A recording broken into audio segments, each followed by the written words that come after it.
Hello guys! Hello Capricorn! Welcome dito sa aking channel. Kapalaran 888, welcome. Alamin natin kung anong messages, vibration, gabay energy para sa inyong lahat.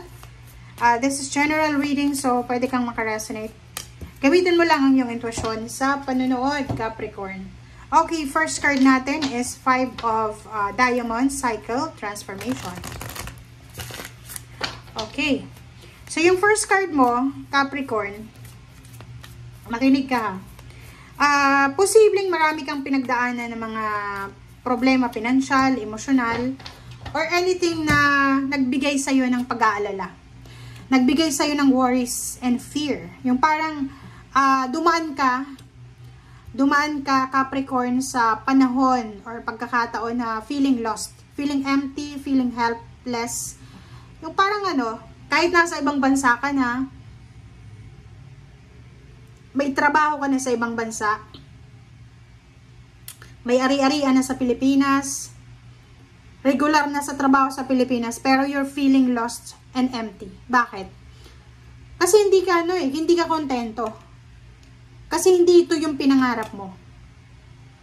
But, sinasabi ng bara sa'yo, simula ngayong May 25, simula ngayon, lahat ng paghihirap, lahat ng pagsisisi, pag-aalala, takot na nararamdaman mo, ay posibleng magbago na siya.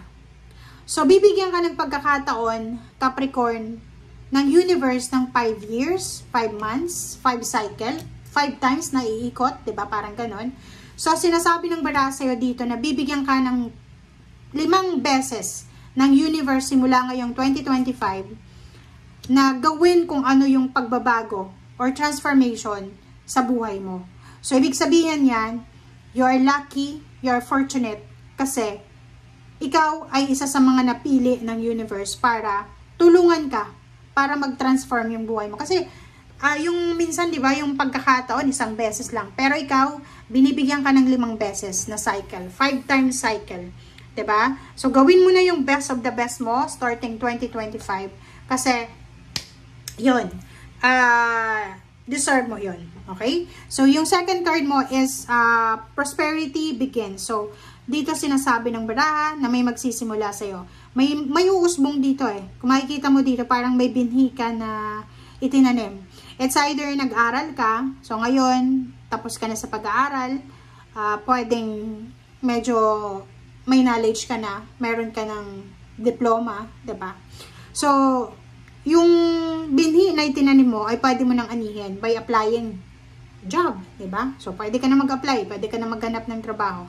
Pangalawa, a relationship. Pwedeng may relationship na hindi nag-work for several years, for several months, and ngayon, nagkaroon sila ng pagkakataon para ayusin, and posibleng mag-level up yung relationship.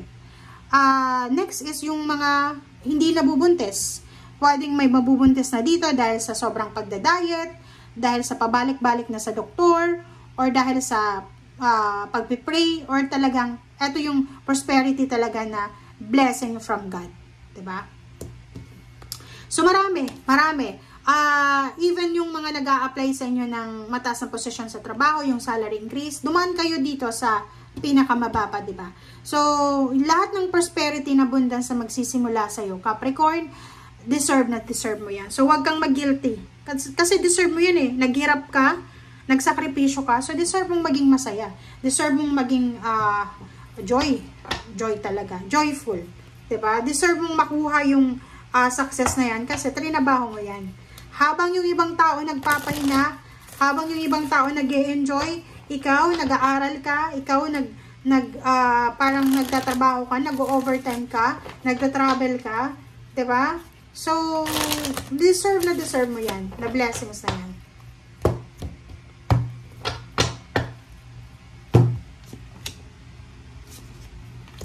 Okay.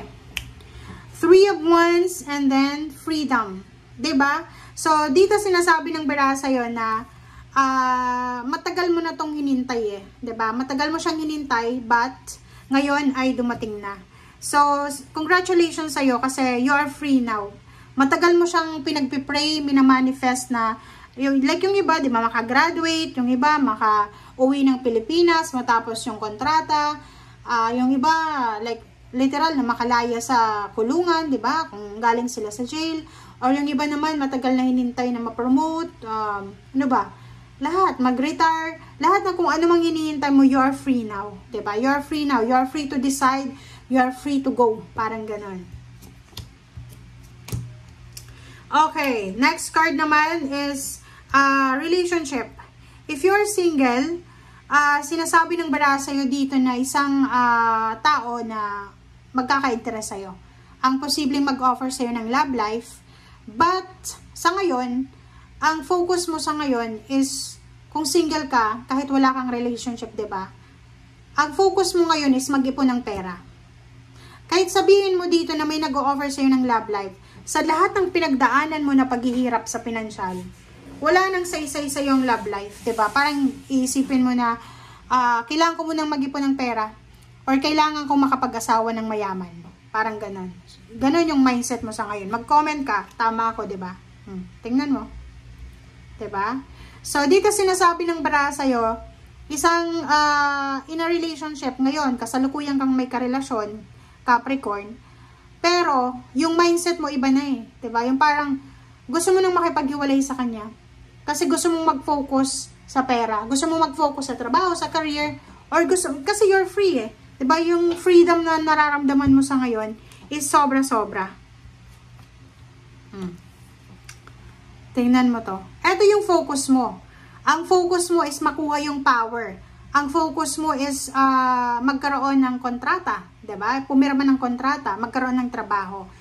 Tumas yung posisyon sa trabaho. Maging stable yung financial. Makuha yung balanse. Wow. Ang nakikita ko dito, isang Capricorn na sobrang motivated siya. Yung ilang gabi niyang iniiyakan na problema ay ngayon malaya na siya. Yung ilang taon niyang pinagpuyatan, pinagpaguran, nandito na siya sa completion. Okay?